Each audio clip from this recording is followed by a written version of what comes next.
नमस्कार मित्रांनो, मुरंबा या मालिकेमध्ये आज आपण पाहणार आहोत. अक्षय आता छान असा तयार झालेला असतो, पण त्याला खूप टेन्शन असतं. ऑर्डर तर कंप्लीट करायची असते, द्यायची असते वेळेवर, पण त्याला वेगळंच टेन्शन असतं. रात्री जो प्रसंग घडला सारखा सारखा अक्षयला तोच आठवत असतो. अचानक अशी आग लागली, पण देवीच्या कृपामुळे जागेवरती आग थांबली आणि नंतर रमाची काय अवस्था झाली हे सगळं अक्षयला आठवत असतं आणि सारखं तोच तोच विचार अक्षयच्या डोक्यात येत असतो. रमा येते आता अक्षयला कॉफी वगैरे देते आणि आरोहीला उठवते, ब्रश करायला लावते आणि बघते तर काय अक्षय कॉफी पित नसतो. अक्षयच्या डोक्यात काहीतरी विचार सारखे घोंगावत असतात. आता अक्षयचा मूड चांगला करण्यासाठी त्याची थोडीशी गंमत करते. अक्षय मुकादम, किती वेळ अशात बघताय? किती वेळा जरी बघितलं तरी असेच दिसणार आहात, वेगळे नाही दिसणार आहात, काही चेंज होणार नाहीये. काय सारखं सारखं बघताय आरशात? अक्षय आता रमाकडे बघत असतो. नाही नाही ग, मला टेन्शन आलंय रमा. टेन्शन कसलं? आणि तुम्हाला टेन्शन? खूप म्हणजे खूप टेन्शन आलंय. आजचा दिवस जुगारासारखा आहे. अगदी जुगार म्हटलं तरी चालेल. सगळं व्यवस्थित जसं हवं तसं घडलं तर ठीक, तर मी जिंकेन. नाहीतर मग तुला माहिती पुढे काय. आणि ही जी संधी आहे ती पुन्हा परत कधीच मला मिळणार नाही, हे सुद्धा चांगलं माहिती आहे, बरोबर ना?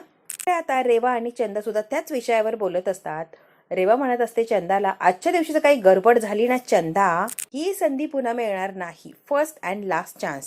ही करून मुकादमांचा गेम एंड झालाच पाहिजे. आजचा खेळ हा शेवटचा असला पाहिजे. काळजी करू नको रेवा. आता चंदा आलेली असते. काल जेल मधल्या माझ्या ओळखीच्या लोकांना कॉन्टॅक्ट करून बोलवलंय. तू काळजीच करू नको, काम होणार म्हणजे होणार. जेल मधल्या पक्क्या लोकांना बोलवलंय. समोरच्याला कळणार सुद्धा नाहीये रेवा, वार नेमकी कुठून होतोय, कसा होतोय आणि कुणाकडून होतोय. त्यामुळे टेन्शन घेऊ नको, काम परफेक्टच होणार. जेवढी आगाऊ रेवा असते त्याच्या दुप्पट चंदा असते. चंदाने जेलमधून लोक बोलवलेली असतात अक्षयचा प्लॅन फ्लॉप व्हावा यासाठी. नशिबाने रमाला साथ दिली. आज वार कधी, कुठे, कसा, कुठून होणार दोघांना सुद्धा माहिती नाहीये, पण वार होणार एवढं मात्र नक्की. इकडे अक्षय म्हणत असतो, कसं आहे ना रमा, संकट कुठून, कसं, कोणत्या वेळेला, कोणत्या रूपात येईल ना काहीच अंदाज नाहीये. इतका गोंधळ उडालाय ना, फक्त आणि फक्त प्रश्नही बघ समोर. अक्षयला म्हणते, शांत उभा राहा, कसलाच विचार करू नका, एकदम शांत व्हा, आधी डोक्यातला गोंधळ थांबवा, म्हणजे काहीतरी सुचेन तुम्हाला. अक्षयच्या डोक्यावरून हात फिरवते रमा आणि बघा तशी कुठं हाती लागले. अक्षय म्हणतो, काय अहो बघा की आत्ता कुठे पाय हाती लागले. अक्षय म्हणतो, अगं काय? तुझ्या डोक्यातलं टेन्शन हो, आणि खाली टाकून पायाने त्याला मारते. बघा संपलं टेन्शन. कशाला उगाच टेन्शन घेताय? माझ्या नवऱ्याच्या डोक्यात जर परत शिरण्याचा प्रयत्न केला तर याद राखा, माझ्याशी गाठे. अक्षय आता रमाकडे बघतो आणि थोडंसं स्माईल आलेलं असतं. आता हसायला लागते. काय रमा हे लहान मुलांसारखं? काय म्हणजे काय? तुम्ही कशाला टेन्शन घेता आणि एवढं कशाला विचार करताय? तुमच्यापेक्षा मला तुमच्यावर गॅरंटी की तुम्ही अगदी सगळं व्यवस्थित करणार. शास्त्र असतं हे, जो विचार करतो तेच आपल्याकडे येतं. त्यापेक्षा चांगला विचार करायचा, चांगल्याच गोष्टी येतील की. कळतंय का? चांगल्याने चांगलंच होतं. कशाला विचार करताय आणि मूड घालवताय? बरोबर की नाही? अक्षय म्हणतो, ठीक आहे. इकडे आता चंदाने रेवासाठी कॉफी आणलेली असते आणि जरा जास्ती साखर घातली. रेवा म्हणते, का काय स्पेशली का जास्ती साखर घालायला? कदमांचा कडू पराभव होणार आहे ना, मग आपण तोंड तो गोड केलंच पाहिजे ना, म्हणून मुद्दामून साखर घातली तुझ्या कॉफी. एकटा चंदा, आज जो अक्षयचा इन्सल्ट होणार आहे ना ते बघण्यासाठी त्याची बायको तिथे हवीच ना, सारखी मागे पुढे करती. मग नवऱ्याचा एवढा मोठा इन्सल्ट होणार आहे तर ती बघायला हवीच ना, बरोबर की नाही? चंदा कशी येणार ग? आरोही आणि कॅन्टीन मध्येच डोकं अडकलंय, ती कशी येणार तिच्या नवऱ्याबरोबर? लगेच रेवाने फोन लावलेला असतो रमाला. अगं रमा, तुझा आवाज असा काय येतोय? काही टेन्शन आहे का? नाही ग, टेन्शन वगैरे नाही. मीटिंगवर हल्ला झाला ग. माय गॉड, हल्ला? मग काय ग, नुकसान वगैरे झालंय का? नुकसान फार नाही झालं, थोडक्यात वाचले बरं. 2 माणसं होती ग, पण हत्ती कुणीच लागलं नाही. चेहऱ्याचं बघायला मिळालं असता तर काहीतरी तपास लागला असता, पण नाही ना, तसं झालंच नाही. आजच्या ऑर्डरचं टेन्शन आणि हे सगळं घडलं. टेन्शन तर येणारच ना, म्हणून त्यांनाही टेन्शन आहे आणि मलाही टेन्शन आहे. मला सांग, तू आज इव्हेंटला येतेस ना, मी कशाला येऊ? माझं काय काम आहे? मी नाही येणार आहे ते इव्हेंट. काय प्रश्न आहे रमा? तुझ्या नवऱ्याचं एवढा मोठा इव्हेंट आहे आणि तू येणार नाही म्हणतीयस? सगळ्या नवऱ्याचं तोंड भरून कौतुक करणार आहे, त्याचं कौतुक बघायला तू नसणार आहे का तिथे? तू असती तर छान वाटेल ना. मग त्यामुळे तू इव्हेंटला येतेयस. मी तुला सांगत नाहीये, बजावतीये, तुला यायलाच लागणार आहे. बरं बाई, ठीक आहे, येईल मी. प्लीज तू येतेयस रमा, आणि तुझ्यासाठी सरप्राईज सुद्धा आहे. जुन्या आठवणी ताज्या होतील, त्यामुळे तुला इव्हेंटला यायचंच आहे. हो बाई, मी नक्की येण्याचा प्रयत्न करेल. जी सरप्राईज येते तुला नक्की आवडणार, मला माहितीच आहे, पण तू येते बरं. हिला कशाला आणू? मी एकटीच येते, तिला नाही आणणार आहे. मी बोर होऊन जाणार, वैतागून जाणार, कशाला तिला आणू? मी एकटीच येते बरं. बरं ठीक आहे, ये, मी वाट बघतीये. फोन बंद झालेला असतो. चंदा म्हणते, रेवा परत एकदा तुझ्या जाळ्यात रमा अडकायला तयार. काय जाळं टाकलंय, खरंच एक नंबर आहे रेवा, मानलं तुला. चंदा फार कौतुक करत असते या रेवाचं. बघच आता कशी कमाल आणि धमाल येते तिथे. चंदा अक्षयच्या तोंडाला काळं फसणार आणि हे स्वतः रमा बघणार, आरोही बघणार. एक नंबर कार्यक्रम होणार आहे आजचा. अशी वेळ कधी येणार ना याची वाट बघतीये मी. कधी हे सगळं घडणार आणि मी माझ्या डोळ्याने आनंद घेणार. इथून पुढे ना मान वर करून फिरण्याची हिंमत झाली नाही पाहिजे दोघांची सुद्धा. असं काय तोंड यांचं काळं करायचंय. त्यामुळे लवकरात लवकर ही वेळ यावी यासाठी वाट बघते. कधी एकदा इव्हेंट सुरू होतो मग तो पचका होतो याची वाट बघते चंदा. चंदा म्हणते हो हो हो जरा थांब की येणार आहे ती वेळ. कॉफी एन्जॉय करत असते रेवा. कॉफी छान झाली आणि मूडही छान असतो कारण रेवा फुल कॉन्फिडन्स मध्ये असते. अक्षयचा पचका होणार, त्याच्या तोंडाला काळं फासणार, मग काय सगळीकडे बदनामी होणार हेच अपेक्षित असतं रेवाला आणि तिने तेच ठरवलेलं असतं आणि तिला अजूनही तेच वाटतं की मी जे ठरवलंय ते तसंच होणार आहे. चंदा सुद्धा तिला साथ देत असते या घाणेरड्या कामात. इकडे मात्र अगदी कष्ट करून मनापासून काम करत असतात अक्षय, आनंद. अक्षय म्हणतो मला फार टेन्शन आले. आनंद म्हणतो टेन्शन घेऊ नको, दिवस आपलाच आहे, सगळं परफेक्ट होणार आहे. अक्षय म्हणतो थँक्यू, तसंच होणार आहे, काहीच गडबड होणार नाही. भावी सुद्धा आलेलं असतो. तू कशाला आला? अरे एवढा महत्वाचा दिवस आहे, कामाची गडबड असणार म्हणून मदत करायला आलोय मी. अक्षय मॅडमची मेहरबानी बाबा, तिथून सुट्टी देऊन इथे पाठवलंय मदत करण्यासाठी. मॅडम म्हटल्या जा, आज एवढं मोठं काम आहे तर त्याला काहीतरी मदत लागणारच ना, म्हणून मॅडमने मला स्वतः पाठवले आणि मग मी आलोय तुम्हाला मदत करायला. तर काय मदत हवी आहे ते सांग बाबा. अभि आलेला असतो. आता आनंद आणि अक्षयला टेन्शन येतं. अभि आलाय म्हणल्यावर काय इथलची प्रत्येक बातमी ही रेवापर्यंत पोहोचणार यात काही शंकाच नाही आणि म्हणूनच रेवाने मुद्दाम अभिला इथे पाठवलेलं असतं सगळ्या खबरी काढण्यासाठी. आता आनंद आणि अक्षयच्या हे लक्षात आलेलं असतं रेवाने अभिला इथे का पाठवलंय. अभिला विचारायला असं वाटत असतं की मदत करण्यासाठी पाठवलंय, पण खरं तर तसं काही नसतं, खबरी काढण्यासाठी त्याला पाठवलेलं असतं. मालकीनबाई रेवा ना, अरे बापरे, फार फार काळजी करतात. लगेच फोन लावलेला असतो. बोला मॅडम. अरे अभिषेक झाली का तयारी? रेवा खरं सांगू का, चाललीये तयारी, सगळी तयारी झालीये, मी उगाच आलो असं वाटायला लागले. सगळं रेडी आहे बघ ऑलमोस्ट. तो आला की टेम्पोत भरायचं आणि निघायचं, सगळं रेडी आहे. कसं तुझं काम नाहीये, तिथं असणं गरजेचं आहे. तू तिथे थांब, त्याला साथ दे, काय हवं नको ते बघ, त्याला हेल्प होणार ना. ओके ठीक आहे. मुद्दाम त्याला पाठवलेले असते. आता सुद्धा म्हणते की जरी गरज नाहीये तरी तिथेच थांब. तो म्हणतो हो बाई थांबतो इथेच मी. आनंद आणि अक्षयला माहिती अभे आलाय म्हणल्यावर काहीतरी होणारच. रेवाने फोन बंद केलेला असतो आणि रेवा म्हणते असं कसं अभिषेक, तुझंच तर काम आहे तिकडे. अरे तू तिथे नसला तर कसं होणार, तू असला तर सगळं काम होणार ना, त्यामुळे तिथे असणं मस्ट आहे. तिथे एक्झॅक्टली काय चाललंय, माझ्या प्लॅन प्रमाणे चाललंय की नाही, काही पचका होतोय, हे सगळं काही कळलंच पाहिजे. जर होत असतील तर अपडेट मला मिळणं गरजेचं आहे. नेमकी माझा प्लॅन वर्क होतोय की अक्षयचा प्लॅन वर्क होतोय, त्यासाठी अभि तिथेच राहणं गरजेचं आहे. आणि विचार करून पाठवलेलं असतं अभिला तिथे. हो अक्षय तुझं काय चाललंय आणि काय नाही हे कळायचं असेल तर अभिने तिथे राहणं गरजेचं आहे. फुल कॉन्फिडन्स मध्ये असते. तिला माहितीये मी जे करते ते योग्य आहे आणि अक्षयचा पचका होणार यात काही शंकाच नाहीये. आता सगळी ऑर्डर कंप्लीट झालेली असते. टेम्पोत भरून तो टेम्पोत चाललेला असतो जिथे इव्हेंट आहे तिथे. ते बॉक्स वगैरे ठेवत असतात. त्यातला एक माणूस म्हणतो अक्षय नेहमीपेक्षा बॉक्सेसने जड वाटतंय. अक्षय म्हणतो हो हो जास्ती सामान आहे. जड असणार की मेहनत आणि विश्वास दोन्हीही भरले त्यामुळे जड तर असणारच ना रे. आणि मोठा इव्हेंट आहे, कार्यक्रम मोठा आहे म्हटल्यावर स्वयंपाकही मोठा झाला ना, म्हणून जड आहे रे. रिलॅक्स, जपून ठेवा सगळं. मुद्दाम काम दिलेलं असतं अभिला सगळं काही मोजण्याचं, लक्ष ठेवण्याचं. जरा सुद्धा भणक लागू देत नाही अभिला नेमकी आनंदचं आणि अक्षयचं काय चाललंय. अक्षय मुकादम बोला. आता रमाने फोन लावलेला असतो काळजीपोटी अक्षयला. काय राहिलंय? अक्षय म्हणतो काहीच राहिलं नाही, सगळं पूर्ण झालंय. आता सगळं टेम्पो वगैरे लोड झाला, इथून फक्त निघायचंय आम्हाला, सगळं आमचं व्यवस्थित आहे. बरं आता मी आणि रेवा सुद्धा. रेवा मगाशी फोन लावून म्हणत होती की आरोहीला घेऊन ये, आता मी आणि आरोही सुद्धा येतोय. अक्षय म्हणतो ठीक आहे चालतंय. अक्षयच्या लक्षात आलेलं असतं इकडे आभ्याला पाठवलं, तिकडे मुद्दाम आरोहीला आणि रमाला बोलवतीये रेवा. रेवाने जबरदस्त प्लॅन केला हे तर अक्षयच्या लक्षात येत असतं. आता विचार करत थांबलेला असतो, बोलायचा बंद होतो. रमा म्हणते अहो तुम्ही काही ऐकताय का, मी बोलतीये तुमच्याशी, तुमचं लक्ष कुठे? अक्षय म्हणतो अगो हो हो आहे की लक्ष. तयारी झाली ना, कालसारखं काही होणार नाही, शक्यच नाही. काल दुर्गाचा अवतार घेऊन आली होती म्हणून सगळं काही बचावलं, काहीच नाही. काल सारखं तर अजिबात काही होणार नाहीये. रिलॅक्स रमा, सगळं व्यवस्थित आहे. टेम्पो लोड झालाय, आता फक्त निघायचंय आम्हाला. दुर्गा समोर असताना वाकड्या नजरेने कोण बघणार ग? रमा म्हणते असं होय, हो तू बरं करती येतेस, तू खरंच ये, मला आवडेल. तू तिथे असणं गरजेचं आहे रमा, तू येच खरंच तिथे, मी वाट बघतोय. आज माझ्यासाठी मोठा विजयाचा दिवस आहे, तू असणं गरजेचं आहे आणि तू खरंच ये. आजचा दिवस सेलिब्रेट करताना मला तिथे तू हवी आहेस आणि तू खरंच ये, मी वाटच बघतोय तुझी. जे तुमच्या डोक्यावरचं टेन्शन काढून पायाखाली ठेचलंय ना, त्याचा परिणाम झालेला दिसतोय. अक्षय फार रिलॅक्स आहे. अक्षय म्हणतो हो हो हो अगदी तसंच. आणि मिठाई खाल्ल्यानंतर जी रिॲक्शन आहे ना ती टिपायची राहिली, त्यामुळे तू येच आणि मिठाई टेस्ट कर आणि मला सांग रिझल्ट कसा आहे. हो हो तुम्ही केली म्हणल्यावर एक नंबर, तरी पण मी टेस्ट तर करणारच आहे. कारण अक्षय काल आनंद दादा जे म्हटले ते तुम्हाला पटलंय का हो? ते जे बोलले ते मला पटलं नाही, पण तुम्हाला शंका आहे का अजून सुद्धा रेवावर? त्यांना अजून सुद्धा रेवाची शंका येते आणि हे सगळं रेवाने घडून आणले असं आनंद दादाला वाटतंय. काय म्हणणं आहे तुमचं? आता अक्षयच्या मनात काय आहे हे जाणून घेण्याचा प्रयत्न करत असते रमा आणि तिला असं वाटतं, आनंद दादाला जशी शंका आहे रेवावर तशी तुम्हाला पण शंका आहे का, तुम्हाला काय वाटतं एक्झॅक्टली. अक्षय आता हसत असतो आणि सध्या रमाला काही सांगत नाही. रमा तुला खरं सांगतो, मी रेवाबद्दल माझ्या मनात तर कुठे शंका उरलेली नाहीये, त्यामुळे डोंट वरी, शंकेचं काही कारणच नाहीये, अजिबात मला काही शंका वगैरे नाहीये. हे कुठल्या अर्थाने म्हणताय, चांगल्या अर्थाने म्हणताय की वाईट अर्थाने म्हणताय. आता रमालाही अक्षय बऱ्यापैकी ओळखत असतो, त्यामुळे ती म्हणते तुम्ही हे जे बोललाय ते कोणत्या अर्थाने बोललाय ते मला सांगा. मला काय वाटतंय, मी चांगल्या अर्थाने म्हटलो की वाईट, तुझा विश्वास आहे ना माझ्यावर रेवावर, मग तर झालं. टेन्शन घेऊ नको रमा, सगळं काही छान होणार आहे आणि तोच विचार करू नको. हा माझा आहे की तिच्यावर, अगं मग बास, तुझा विश्वास आहे म्हटल्यावर झालं. कुणाचा विश्वास असू नसू काही फरक पडत नाही त्याच्याने. तुझा विश्वास माझ्यासाठी सगळ्यात महत्वाचा आहे. रिलॅक्स.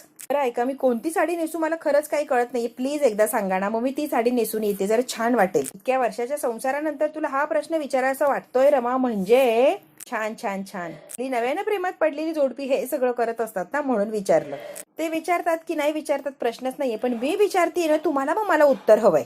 माझं आहे माझ्या नवऱ्यावर प्रेम तितकंच. ओहो हो, क्या बात आहे. आवडला रमा? सांगा ना कोणता रंग खुलून दिसेल, तू कोणतीही साडी घाल तुझ्यावरती खुलूनच दिसणार आहे. अभि म्हणतो चला झाली का सगळी तयारी, ऑलमोस्ट सगळीच झाली आहे ना. मग आणि तसंही अभि रेवाचा फोन आला होता, तिकडे बुफेची वगैरे तयार बघायला कोणीच नाहीये. बुफेची टेबल रेडी करायची आणि तयारी तर बघायला लागणार ना. आता काय मला असं वाटतंय की दादा टेम्पोत नाही आणि आपण दोघांनी बाईकवरनं जायचंय का, आधी मध्ये ते तयारी वगैरे बघूया. अक्षय म्हणतो हो हो चालेल की अभि, चल आपण दोघं बाईकवरनं जाऊया आणि मग दादा येईल की टेम्पो घेऊन. अक्षय म्हणतो दादा तू टेम्पोतून निघ, आम्ही दोघं येतोय. चालेल चालेल. सगळेच निघालेले असतात आपापल्या पद्धतीने, सगळं काही व्यवस्थित झालेलं असतं. आता फक्त तिथपर्यंत पोहोचायचं असतं. आता टेम्पो निघून गेलेला असतो. अक्षयच्या लक्षात येतं रेवाचा माझा नाही तर अख्ख्या कुटुंबाचा अपमान करायचा प्लॅन दिसतोय. सगळ्यांचीच वाट लावायची ठरवली आहे तिने. रेवाने फुल प्लॅनिंग केलेलं दिसतंय. अक्षयच्या लक्षात येतं की रेवाचं काय चाललंय. अरे वा, वेलकम रेवा, तुझ्या स्वागतासाठी मी स्वतः उभी आहे. मला फार छान वाटते. रेवा आता लगेच रमाला समोरासमोर बोलून दाखवत असते की जणू काही रेवा फक्त रमाच्या स्वागतासाठीच उभी असं तोंडाने कबूल केलेलं असतं. आणि मला फार छान वाटते की मी तुला स्वतः वेलकम करून आतमध्ये घेते. I like it. रमा म्हणते हो थँक्यू, माझ्यासाठी थांबलीस त्याबद्दल खरंच थँक्यू. काय ग माझं पिल्लू कुठं आहे, आरोही दिसत नाहीये. अगं हो ती येणारच होती, पण कसं आहे ना निघालो तेवढ्यात तिचे फ्रेंड्स आले, मग त्यांच्याबरोबर खेळायला थांबली ती. असू दे बाबा, आता आपल्याला जरी वाटतंय तिने आपल्याबरोबर असावं, पण आता तिचे मित्र मैत्रीण आले म्हटल्यावर काय, तिचा वेळ तर तिला हवाच आहे ना. पण खरंच थँक्यू, तू माझ्या एका शब्दावर इथपर्यंत आलीस रमा, मला खूप आवडतंय, खूप आवडतंय. आता फार कौतुक करून झालेलं असतं रेवाचं, नाटकं करूनही झालेली असतात. आता म्हणते चल आपण आतमध्ये जाऊन बसूया, म्हणून ती अशी थोडीशी फिरते, तर बघते तर काय तिच्या खांद्यावर काल जो दगड लागलेला असतो त्याचं अजूनही तसंच लागलेलं दिसत असतं. रवा म्हणते रेवा अगं तुझ्या हाताला काय झालंय, हे इथे काय लागलंय. आता रवा फार घाबरलेली असते आणि रेवा घाबरते. आता हिला काय उत्तर द्यायचं. मलम वगैरे लावलंय का, फार लागलंय, काय झालंय रेवा, अगं तुला काही कळलं की नाही, कसं लागलं, काय लागलं. आता ही खूप पॅनिक झालेली असते आणि रेवा घाबरलेली असते की हिला उत्तर काय देऊ मी. बरं तू दवाखान्यात जाऊया, इस ओके, एवढं काय झालेलं नाहीये. आंघोळीच्या वेळेला पाय घसरला आणि खांद्याला भिंतीचा कोपरा लागला, एवढं काय झालेलं नाहीये रमा, एवढी पॅनिक होऊ नको. बाथरूम मध्ये पडल्यामुळे ते लागलंय मला. आता रेवाने खोटं कारण दिलेलं असतं रमाला, पाईप वगैरे लागला असेल ना म्हणून एवढं दिसतंय ते. असू दे, काही एवढं कारण नाहीये. तू खूप सुंदर दिसतेस रमा. एनिवे तू सुंदर दिसतेस ना ते महत्वाचं आहे, हे लागलंय ना हे महत्वाचं नाहीये. चल की आतमध्ये जाऊन बसू. पण काय ग अक्षय दिसत नाहीये, अक्षय कुठे राहून गेला. पाठवलं त्याला रिसीव्ह करायला, पण अजून आलेलं दिसतच नाहीये. तेवढ्यात काय अक्षय आणि अभि आलेलेच असतात. पाठवलंच होतं मी हॅलो, पण त्या आधी सगळी अरेंजमेंट करून ठेवली इव्हेंटची. डोंट वरी, आज सगळी तयारी झाली. अक्षय असं वाटलं तुला जर उशीर झाला तर, पण तू अगदी वेळेत आलाय आता, एक नंबर. तो मी तर सगळंच केलंय रे, पण तू एकदा क्रॉस चेक करून घे, परत ऐन वेळेला काही गडबड नको. अगं रमा काय रेवा, तू सगळं अरेंजमेंट केले म्हटल्यावर क्रॉस चेक करायलाच नको. रेवा माझा तुझ्यावर फुल विश्वास आहे, अजिबात कुठे काही डगमगायचं कारण नाहीये. तू बघितलंय, तू सगळं केलंय म्हटल्यावर अगदी व्यवस्थित असणार आहे, अजिबात मला चेक वगैरे करायचं नाहीये. आता रमा हसत असते. रमाला असं वाटतं की अक्षय हे चांगलं आहे आणिच म्हणतोय, आणि खरंच अक्षयला रेवावर फार विश्वास आहे. बोलून झालेलं असतं. अक्षय म्हणतो अरे वा रमा छान दिसतीये, साडी खूपच सुंदर दिसतीये तुला. म्हणते थँक्यू. ते म्हणतो मला असं वाटतं या इव्हेंटमध्ये तुझ्या इतकी सुंदर कोणीच दिसत नाहीये, फक्त तू आणि तूच दिसती या इव्हेंटमध्ये सगळीकडे. म्हणते थँक्यू, फार कौतुक करू नका. मला फार त्रास होतो की रमाचं कौतुक चाललंय रेवाच्या समोर. कौतुक करून घे अक्षय, तुझा हा विश्वास आहे ना शेवट होणार आहे शेवट. जेवण बिघडलं की 10 लाखांच्या भिकेसाठी माझ्या पुढे हातपाय जोडायला लागणार आहे. त्यामुळे कर काय कौतुक करायचंय, भीक तर मागायला लागणार आहे ना. भीक मागण्यासाठी थोडीशी ताकद ठेव. त्याच्यासमोर हात पसरले की मला समाधान होणार आहे. हात पसरायला लावणारच आहे, पण तुमचं तोंड सुद्धा काळं करायला लावणार आहे. बघाच तुम्ही. रेवा हे सगळं अक्षय आणि रमाकडे बघून बोलत असते आणि फार तिला राग येत असतो की अक्षय एवढं कौतुक करतं या रमाचं. फार चिडचिड होत असते या रेवाच्या आतल्या आत, पण वरून इतकी छान दाखवत असते की मला काहीच फरक पडत नाहीये. तांबटकर आलेले असतात. तांबटकर म्हणतात हॅलो अक्षय, रमा. तांबटकर म्हणतात का हा अभिषेक आहे का? राईट. तांबटकर म्हणतात कसे आहे सगळे? All set. अक्षय म्हणतो हो हो. मी आले म्हटल्यावर तुमचं जेवण सुद्धा आलंच असेल. अक्षय म्हणतो हो हो, पोहोचेलच, रस्त्यातच आहे, येतच असेल. अजून अर्धा पाऊण तास आहे, वेळेत येईल. सगळं काही रेडी बघा. आता रमा, अक्षय, रेवा, अभि, तांबटकर छान अशा गप्पा चाललेले असतात. गप्पा तर चाललेले असतात. रेवाच्या डोक्यात काहीतरी वेगळं शिजत असतं आणि अक्षयचे सुद्धा वेगळं. कारण अक्षयला माहिती ही रेवा दिसते तशी नाहीये. फुल तिने प्लॅन केलाय मला तोंडावर पाडण्यासाठी. रेवा त्या सरांकडे घेऊन आलेली असते अक्षयला, ज्यांची वाट बघतोय आपण. अक्षय मुकादम ते आलेत. आता हाय हॅलो होतं आणि रिलॅक्स असे बसलेले असतात हे सगळे. माझं अतिशय साधं तत्व आहे कामाच्या बाबतीत. म्हणजे मी अजिबात काही कसूर झालेला मला आवडत नाही. प्रोफेशनल म्हणजे प्रोफेशनलच माणूस आहे मी कामाच्या बाबतीत. भावनांपेक्षा कामातल्या परफेक्शनला जास्त महत्व देतो. तेव्हा म्हणते सदानंद सर, अक्षयच्या हातच्या जेवणाचा एकदा आस्वाद घेऊन बघा. फॅन होता आणि फॅन जबरदस्त जेवण असतं अक्षयच्या हातचं. मला एक सांगा अक्षय सर, आपली झालेली प्रोफेशनल डील आणि त्यातल्या अटी तुमच्या लक्षात आहे ना अक्षय मुकादम? अक्षय म्हणतो हो हो ऑफकोर्स. अक्षय म्हणतो सदानंद सर, मला असं वाटतंय तुम्ही जेवणापेक्षा त्या पेनल्टीच्या अमाऊंटची जास्त वाट बघताय की कधी तुम्हाला ती अमाऊंट मिळणार आहे आमच्याकडून. मत करतोय हो सर. पेनल्टी पर्यंत विषय जाणारच नाही. कशाला टेन्शन घेताय सारखं ते पेनल्टी पेनल्टी. जेवणाचा आस्वाद घ्या, एन्जॉय करा इव्हेंट. का ते पेनल्टीचा विषय घेताय सर? मी एकदा अन्न टेस्ट केले की तुम्हाला इतकं आवडेल की पेनल्टी हा विषयच तुम्ही विसरून जाल. मला गॅरंटी आहे ना. पेनल्टी सोडा, 10 लाखाचं बक्षीस द्याल याची तयारी ठेवा तुम्ही. एवढी गॅरंटी मला स्वतःच्या जेवणावर. आता हे टोचून बोलत असतो, मुद्दामून बोलत असतो आणि वरून हसत असतो. आता रेवा सुद्धा हसत असते.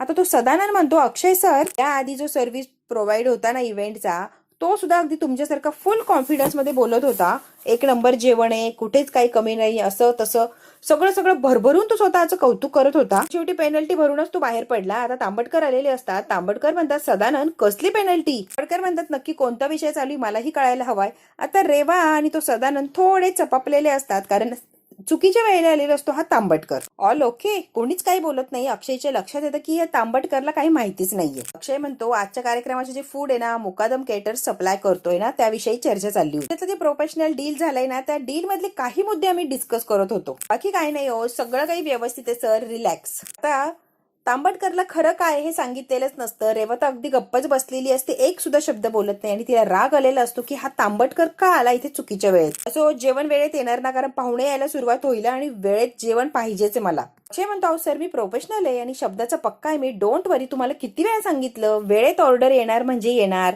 तुम्ही टेन्शन घेऊ नका. मी दिलेली वेळ पाळणार म्हणजे पाळणारच. डोंट वरी, तुम्ही अगदी निश्चिंत राहा, काम होणार आहे अगदी व्यवस्थित. रेवा म्हणते यालाच म्हणतात आत्मविश्वास. वाव. अक्षय म्हणतो कसं आहे ना रेवा, तुझं पाठबळ असलं की ऑटोमॅटिक माझा आत्मविश्वास वाढतो ग, दुपटीने वाढतो. आंबेडकर म्हणतात वा क्या बात आहे. आंबेडकर म्हणतात आनंद झाला, खेळ रंगात आला. आता हे टोचून बोललेले असतात रेवाला आणि रेवाला तांबटकरचा भयंकर असा राग येत असतो की तांबटकर आता प्रत्येक गोष्टी तिला टोकायला लागलेली असतं. आता घड्याळ बघत असतो कारण वेळेत जेवण पोहोचणं सगळ्यात मोठी जबाबदारी असते आणि रेवाला माहिती असतं की वेळेत जेवण पोहोचणार नाही कारण तिने आधीच माणसं कामाला लावलेली असतात तो टेम्पो अडवण्यासाठी. अक्षय आता घड्याळाकडे बघतो आणि रेवाकडे आणि त्या सदानंदकडे बघत असतो की त्यांच्या चेहऱ्यावर इतका आनंद आणि फुल कॉन्फिडन्स असतो की मी हरणार हे त्यांना माहितीच असतं. अक्षय सारखा आता घड्याळ चेक करतो आणि त्या दोघांची तोंड चेक करत असतो. आता रेवाच्या डोक्यात काहीतरी वेगळंच चाललेलं असतं. बघू आता या रेवाच्या डोक्यात काय आणि कसं शिजतंय आणि अक्षयला जे टेन्शन आलंय ते टेन्शन कमी होणार का आणि आनंद अगदी वेळेवर ते जेवण घेऊन तिथे पोहोचणार का, अक्षयला पेनल्टी वगैरे भरायला लागणार का, रेवा जिंकणार की अक्षय जिंकणार, हे जर बघायचं असेल मित्रांनो तर आपल्याला बघायला लागणार आहे पुढचा भाग. हा भाग इथेच संपतोय. पुढच्या भागात नेमकी काय होणार आहे ना अगदी आपण थोडक्यात बघूया. आनंद आता त्या ठिकाणावरून चाललेला असतो. बरोबर तिथे ते जेलमध्ये ती गुंड आलेली असतात, त्याने रस्ता अडवलेला असतो, दगड वगैरे लावलेले असतात, टेम्पो जाऊच नाही म्हणून त्यांनी सोय केलेली असते. आनंद आता रागारागाने खाली येतो, ते दगड तो रस्ता अगदी रिकामा करण्याचा प्रयत्नच करत असतो. तोपर्यंत गुंड आलेली असतात आणि आनंदच्या डोक्याला बंदूक लावतात. आता मात्र अनंत घाबरलेला असतो आणि अनंतला माहिती असतं की हे सगळं घडणार आहे, म्हणून तर अक्षयने सगळं रिलॅक्स काम हे केलेलं असतं आणि या सगळ्यात बिचारा अनंत आता अडकायला लागलेला असतो. त्या लोकांनी अनंतच्या डोक्याला डायरेक्ट पिस्तोल लावलेली असते आणि आता म्हणतात की शहाणपणा करायचं नाही, हात वर करायचे. अनंत आता घाबरून गेलेला असतो. आता काय करायचं आणि काय नाही अनंतला काही सुचत नसतं आणि त्यांनी अनंतला बाजूला ठेवलेलं असतं बांधून, म्हणजे किडनॅप केल्यासारखं. आणि लगेच अनंतला म्हणतो की शहाणपणा करायचा नाही आणि आरडाओरडा तर अजिबात करायचा नाही. त्या लोकांनी अनंतला बाजूला लोटलेलं असतं आणि स्वतः टेम्पोमध्ये जाऊन बसलेले असतात आणि टेम्पोत बसल्या बसल्या रेवाला फोन झालेला असतो की काम झालं की नाही. मॅडम काम झालं की नाही म्हणजे काय, काम फत्ते झालंय, डोंट वरी, जेवण तिथपर्यंत पोहोचणार नाहीये, काम झालंय मॅडम, अगदी तुम्ही म्हटलंय तसंच काम झालंय. इकडे आता जो रेवा आणि तो माणूस असतो ज्याने पैसे दिले, कॉन्ट्रॅक्ट दिले अक्षयला, तो चिडचिड करत असतो आणि म्हणतो अक्षय तुमची गाडी आतापर्यंत का पोहोचली नाहीये, तुमचं जेवण इथे पोहोचलं का नाहीये, तुम्ही तर फार मोठ्या मोठ्या बाता मारत होता की वेळेत जेवण येणार आहे असं तसं तसं, मग ते जेवण इथपर्यंत आलं का नाहीये. रेवाने आता अक्षयच्या समोर फार तोंडाचं बारीक केलेलं असतं की तिलाही टेन्शन आले अक्षयचं जेवण पोहोचलं नाहीये म्हणून, आणि अक्षयने सुद्धा खाली मान घातलेली असते, जणू काही अक्षयचा प्लॅन फसलाच आहे असं अक्षय रेवाच्या समोर दाखवत असतो. माझे पेशन्स संपले, तुम्हाला आता 10 लाखांची पेनल्टी भरायलाच लागणार आहे. सदानंद अगदी जोर देऊन म्हणत असतो की 10 लाख रुपये भरायलाच लागणार. मोठ्या तोऱ्यामध्ये या सदानंदकडे बघत असतो. तांबटकर सुद्धा ऐकून थक्कच होतो की 10 लाखांची पेनल्टी. ते अजूनही एका शब्दाने उत्तर देत नाही, फक्त रेवा आणि त्या सदानंदकडे बघत थांबलेला असतो, कारण रेवाचा आणि सदानंदचा असली चेहरा दिसणार असतो. म्हणून अक्षय वाट बघत असतो आणि शांतपणे त्यांच्या ऍक्शनची काय चाललंय काय नाही ते ऍक्शन त्यांची बघत असतो. बघू आता सदानंद आणि रेवा या दोघांनी मिळून जो घाट घातलाय त्यामध्ये अक्षय अडकणार का, आणि रेवाचं काय चाललंय, सदानंदचं काय चाललंय हे तांबटकरला कळणार का. आणि जेव्हा अक्षय वेळेवर जेवण पोहोचवणार तेव्हा सदानंद आणि रेवाची नेमकी काय ऍक्शन आणि रिॲक्शन असणार. सगळ्यात महत्वाचं खरा चेहरा जो आहे रेवाचा तो रमाला कळणार का. हे सगळ्या प्रश्नांची उत्तरं जर हवी असेल तर आपल्याला बघायला लागणारे पुढचा भाग. हा भाग इथेच संपतो. व्हिडिओ आवडल्यास लाईक, शेअर, सबस्क्राईब नक्की करा. धन्यवाद मित्रांनो.